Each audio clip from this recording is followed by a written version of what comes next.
ये बड़ा गजब का आदमी था टेसीटोरी। इटली का रहने वाला था। कहां का रहने वाला था? इटली। इटली के अंदर इसका एक गांव था, इसके गांव का नाम था उदीने। जब अंग्रेजों का अपने राज आया तो अंग्रेजों की राजधानी थी कलकत्ता। 1912 तक अंग्रेजों ने अपनी राजधानी कहां पे रखी थी? कलकत्ता। 1912 में 1912 में राजधानी चेंज करते हैं दिल्ली। तब तक अंग्रेजों ने राजधानी कहां रखी थी? अच्छा, दिल्ली पुराना शहर था, पर अंग्रेजों ने जब राजधानी बनाई तो उन्होंने नया शहर बसाया, इसलिए हम बोलते हैं नई दिल्ली, है ना। तो हम, मुझे याद, हम छोटे थे तब एक दूसरे से सवाल पूछते, बता भारत की राजधानी कौन सी है? अगला कहता दिल्ली, वाला पता ही नहीं, नई दिल्ली है। दिल्ली थोड़ी है राजधानी।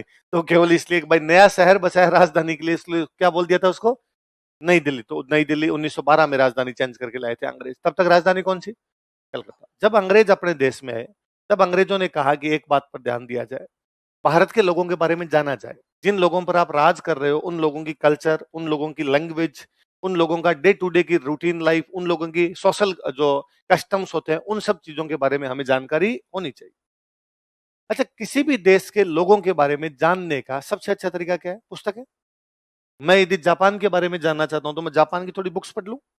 मैं यदि चाइना के बारे में जानना चाहता हूं तो चाइना की थोड़ी बुक्स पढ़ लूं। एक तरीका तो ये है। एक तरीका है कि मैं वहां जाके लोगों के बीच मिलूं, उनसे बात करूं, तो मुझे पता चले। तो अंग्रेज यहाँ पे तो रह ही रहे थे, लोगों से तो मिल रहे थे, पर उन्होंने कहा थोड़ी इनकी पुरानी किताबें और पढ़ो। पुरानी किताबें पढ़ोगे तो पता चलेगा पहले क्या सोचते थे, क्योंकि कल्चर चेंज होती है। आज के 1000 साल पहले की कल्चर अलग, आज की कल्चर अलग।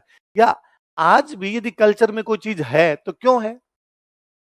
कई बार होता है कि भाई ऐसा करना चाहिए, क्यों करना चाहिए? क्या सेंस है इसका? तो अब हम भूल तो जाते हैं कि ऐसा क्यों करना चाहिए, पर कोई ना कोई कहानी तो उससे जुड़ी हुई है। धीरे धीरे धीरे धीरे धीरे धीरे परंपरा के अंदर चीजें आ जाती है, यही तो होता है। पर कोई ना कोई चीज से जुड़ी हुई थी जब किसी लोगों ने शुरू की थी। अब अपने कैसे पता चले? तो पुरानी किताबें पढ़ेंगे तो कहीं ना कहीं मिल ही जाएगा। अंग्रेजों ने नीति ढंग से अपनाई। अंग्रेजों ने कहा कि भाई पुरानी इनकी भारत की सारी किताबें पढ़ी जाए। अच्छा, पुरानी भारत की किताबें कौन सी भाषा में?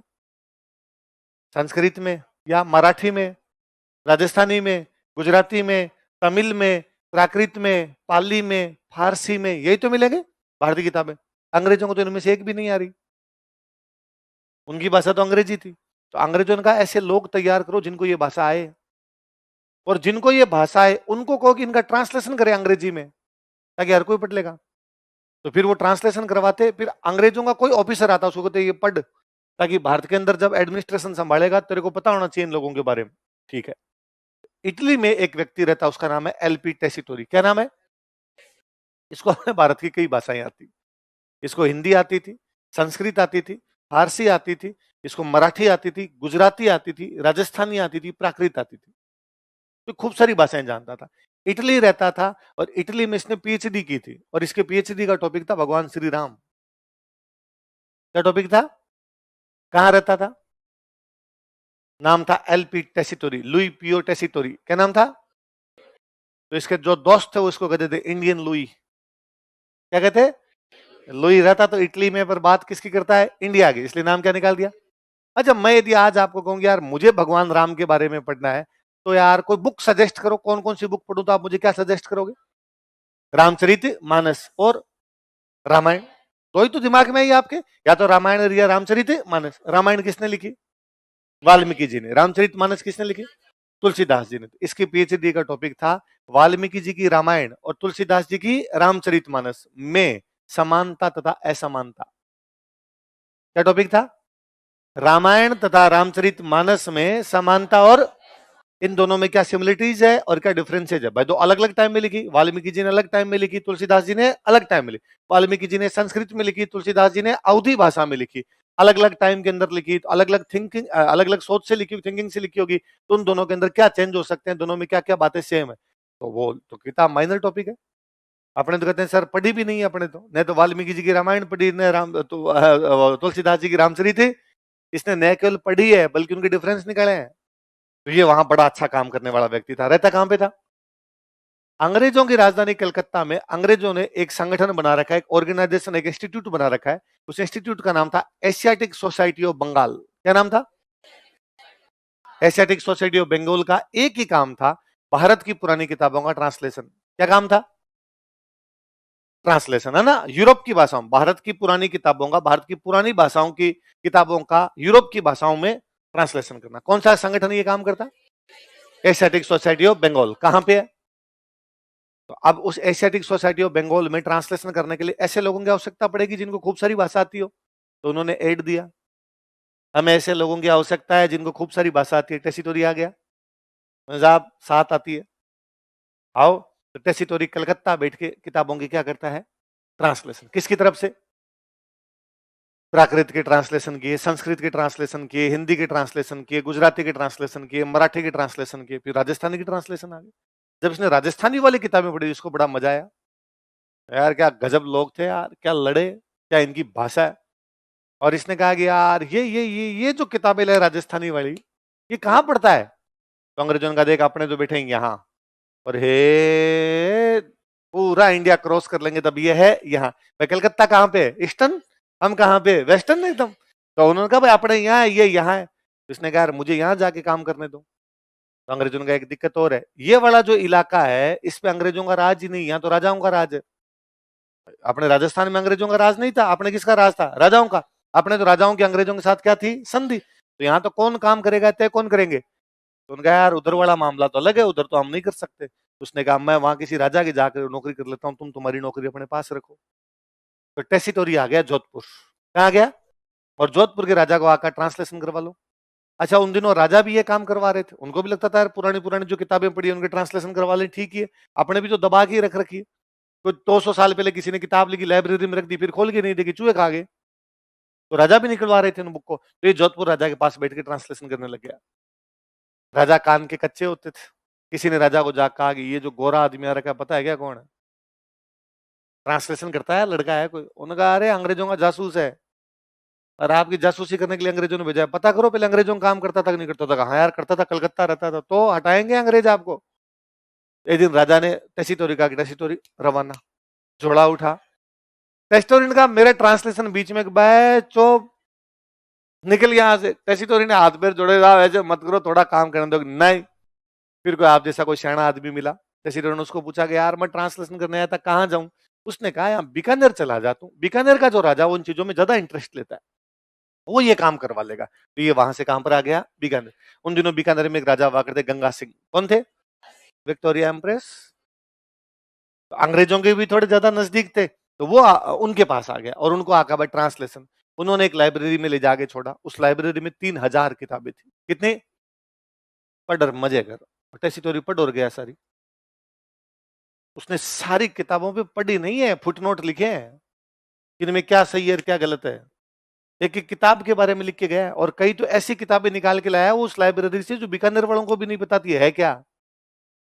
पढ़ी थी लाइब्रेरी में, पुरानी किताबें बंद कर रखी थी। किसी राजा का इंटरेस्ट होता तो एक आधी निकाल लेता, 3000 कौन निकाल पाए। बनारस के बाद भारत में सबसे अधिक हाथ से लिखी गई किताबें किसी जगह थी, तो वो जगह कौन सी थी? टेस्टोरी ने पढ़ी सारी। टेस्टोरी ना केवल किताबें पढ़ी बल्कि पूरा बीकानेर घुमा उसने। अच्छा उस समय बीकानेर का मतलब था गंगानगर, हनुमानगढ़, चूरू और बीकानेर पूरा। 4 डिस्ट्रिक्ट को मिला के राजा का राज्य हुआ करता था, सब जगह घुमा। ये पहला आदमी है जिसने जाके राजा को कहा था कि कालीबंगा पुरानी जगह खोद लो। कालीबंगा की खुदाई हुई है अपने 1962 में जाके। ये उसको 1915-16 में बता रहा था राजा को, ये खोदो, ये पुरानी जगह है, ये बहुत पुरानी कल्चर है तुम्हारी, पुरानी सिविलाइजेशन है तुम्हारी। राजा ने कहा खोदने पे सोना चांदी मिल सकता है क्या? उसने कहा ये तो नहीं यार, कोई मिट्टी के बर्तन वर्तन मिल जाएंगे। राजा ने कहा मरने दो, तो कोई ढंग की चीज मिले तो खोदे। तो राजा के टाइम में तो खुदाई, फिर भारत सरकार ने उसकी खुदाई करवाई। तो उसके बारे में पहली बार कोई बता रहा था, तो वो कौन था? तो न केवल भाषा के बारे में जानकार है बल्कि इतिहास का जानकारी भी था, है ना। एक तो लिंग्विस्ट था, लिंग्विस्ट का मतलब था भाषा की जानकारी है। एक ये आर्कियोलॉजिस्ट था, आर्कियोलॉजिस्ट पुरातत्वविद। तो पुरानी चीजों के बारे में, कालीबंगा के बारे में, रंग महल के बारे में, बड़ोपल के बारे में, ये सब कोई बातें बता गया था। तो कौन बता गया था? ये तो गजब किताब निकाल के लाया था। बीकानेर के किसी बहुत पुराने राजा पर एक बुक लिखी हुई थी, राव जेत सिंह छंद। बीकानेर में कोई राजा हुए थे राव जेत सिंह, उन्होंने हुमायूं के भाई को हराया था, कामरान को। इस बुक के अंदर जानकारी है। ये निकाल के लाया कि साहब आपने इतना बड़ा युद्ध जीत रखा है, आपके बारे में ये भी जानकारी इसके अंदर। राधानगर है, बड़ी गजब चीज है। फिर इसने उसको एडिट किया था। क्या किया था भाई? पुरानी किताबें होती तो उनमें कुछ गलतियां भी हो सकती है, तो इसने कहा ये चीज शायद गलत लिख दी, इसका मतलब ये होना चाहिए, इसका मतलब ये होना चाहिए। तो कौन सी फेमस बुक का एडिट कर गया था? कौन सी फेमस बुक का? फिर लगभग 5 साल के आसपास ये बीकानेर रहा था। 1914 के आसपास आया था शायद, और लगभग 5 एक साल तक बीकानेर के अंदर ही काम करता है। इतनी प्यारी राजस्थानी लिखता था, इसकी हद नहीं। मेरे इसके लेटर पढ़े मैं टेसिटोरी के। इसने एक गुरुजी बना लिए थे अपने यहाँ पर, एक जैन मुनि थे, उनको अपना गुरुजी बना लिया था, विजय धर्म सूरी। आप देखो मैंने कई बार ये बीच में बात बोली होगी कि राजस्थान का जो पुराना लिटरेचर है वो किसका लिखा हुआ है? जैनों का लिखा हुआ है। तो ये एक जैन मुनि थे, ये इनके पास बैठता और इनसे खूब सारी बातें पूछता। भाई आप जब किसी दूसरे देश की बुक पढ़ोगे ना, तो हो सकता है लैंग्वेज समझ में आ जाए, पर कुछ वर्ड समझ में नहीं आएंगे। वर्ड समझ में आने का मतलब है कि इसका यूज किस संदर्भ में किया गया है, रेफरेंस ऐसा क्यों बोला है इन्होंने, है ना? तो वो रेफरेंस समझना जरूरी है। कल मोदी जी का एक वो वायरल हो रही थी कि मोदी जी एक दुकान में जाके झालमुड़ी खा रहे हैं। क्या खा रहे हैं? क्या होती है झालमुड़ी? भेलपुरी। तो उसको झालमुड़ी क्यों कहते हैं हम? मुड़ी मुड़ी तो मुरमुरे, चिप्स, चिप्स टाइप का कुछ ही होगा तो मुरमुरे हो गए। झाल मिर्ची को किसको कहते हैं? गांव में आज भी कोई गुस्सा करता था कि झाड़ आवे, झाड़, ये मतलब गुस्से के अंदर आ रहा है, लाल पीला हो रखा है, कहते ना ये झाड़ आ गई, इतनी क्या झाड़ आ रही है तेरे को? तो अब देखो कहां से, अब यदि कोई इटली का बंदा, अपने सब जानते थे कि झाड़ का मतलब मिर्ची है, मैंने अभी कहा कि झाड़ का मतलब गुस्सा था, हाँ यार आपने बोलते ना यार किसी को, इसका मतलब वो मिर्ची लग गई उसके, यही तो कर रहे हैं होते हम उसको। अब ये किसी, आप किसी जर्मनी के आदमी को झाड़ का मतलब बता, तो वो कहेगा यार ये तो मेरे तो नहीं समझ में आ रहा, तो रेफरेंस भी तो होने चाहिए। तो इसने एडिट किया है कि कोई पुरानी किताब थी, उसका कोई अर्थ क्या है, तो इसने पूरा लिखा बेचारे ने कि इसका अर्थ ये हो सकता है, ये हो सकता है, क्योंकि इसने अपनी भाषाएं सीख रखी थी। विजय धर्मसूरी के पास जाता, उनसे जाके और पूछता। तो इसके लेटर पढ़े हैं विजय धर्मसूरी को लिखे हुए या बाकी लोगों को लिखे हुए, तो इतनी प्यारी राजस्थानी लिखता है कि कोमा का भी ध्यान रखा है कि कोमा भी गलत ना लग जाए। मतलब इसके लेटर तो हम पढ़ लें तो हमें लगता है कि कहीं चुल्लू भर पानी मिले फिर हम डूब मरे, क्योंकि राजस्थानी छोड़िए, हमें हिंदी और अंग्रेजी भी लिखनी नहीं आ रही। ये बाहर का आदमी था, रीति प्यार राजस्थान लिख के गया, मतलब इतना अच्छे लेटर है। जैसे आपने लेटर लिखे, आपने किसी ने किसी को, अरे लेटर का मतलब खाली वो ही नहीं होता। तुम्हें मैं जैसे कहता हूँ लेटर लेके तो लिखना तो चाहता हूं मैं, लेकिन जूतों से डर लगता है सर। एक बार व्हाट्सएप पे उसको मैसेज भेजा था, फिर रातों रात डिलीट भी कर दिया था मैंने। लेटर भेजे जाते थे, पापा को भी तो लिख सकते हैं, है ना? ऐसा लिखा है। आपका टाइम समाप्त हो गया जी, अब नहीं, पहले लिखा करते थे। जैसे मेरे को याद है कि पहले मेरे मामा जी फौज में थे, तो उनको मम्मी कहती कि ले तेरे मामा जी को लेटर लिख, तो मम्मी बोलती, लेटर लिखते, फिर थोड़े दिनों में सीख गए कैसे लिखा जाता है। तो मेरे एक दो दोस्त थे, मेरे उनको लेटर लिखे, मैं स्कूल में जब पढ़ा करता था कि मेरे इस बार इतने 8th क्लास में इतने परसेंट आए हैं, उम्मीद करता हूँ तुम्हारे भी अच्छे परसेंट आए होंगे, तुम इन छुट्टियों में क्या कर रहे हो, मैं इन दिनों वर्ल्ड कप के मैच देख रहा हूँ, तुम्हारा फेवरेट प्लेयर कौन सा था, ये लिखा कर। तो मेरे याद है किसी बड़े को लेटर लिखते तो हम उसमें लिखा करते थे, ये मामा जी को लिखते थे, उसके अंदर लिखते मामो सागो पाँव धोक। पाँव धोक समझते हो? चैन स्पर्श, तो फिक्स हुआ करते थे। हम यहाँ सब कुशल मंगल है, उम्मीद करता हूँ कि आप भी जहां पर हो वहां पर कुशल मंगल, क्योंकि फौज की पोस्टिंग चेंज होती रहती थी इधर उधर, आप भी वहां पर कुशल मंगल होंगे। इस बार आपके आने की आपने कहा था कि इतनी तारीख को आ जाऊंगा, अभी तक आप आए नहीं, पत्र में सूचित करवाएं कि आप कब तक आ जाएंगे। पापा भी ठीक है, पापा ने आपके लिए जय माता जी की बोली है, पूरा पूरा यूं उसके अंदर लिखा करते थे। मम्मी ने ये कहा, ये वो। तो इसने लेटर लिख रखे, तो उन लेटर की शुरुआत सब में ये है। वो विजय धर्मसूरी को लिखता लिखता है गुरु जी को पाऊं दो, मैं यहाँ पर हूँ, तो वो उस एक लेटर में वर्णन करता है कि फलोदी साइड के किसी एक टेम्पल में जाता है। अच्छा, अपनी सारी पुरानी किताबें कहाँ रखी होती थी? मंदिरों में। किसी मंदिर में जाता है, अपने मंदिरों में दिक्कत, वो गोरा आदमी अपने मंदिर वालों को अंदर नहीं घुसने देंगे। दूसरे धर्म का आदमी, हम तो अंदर जाने नहीं, मैं बुक देखना आया हूँ, प्लीज बुक देख लेना। अरे बुक के पवित्र किताब हाथ लगाएगा मीट वीट खाने वाला आदमी।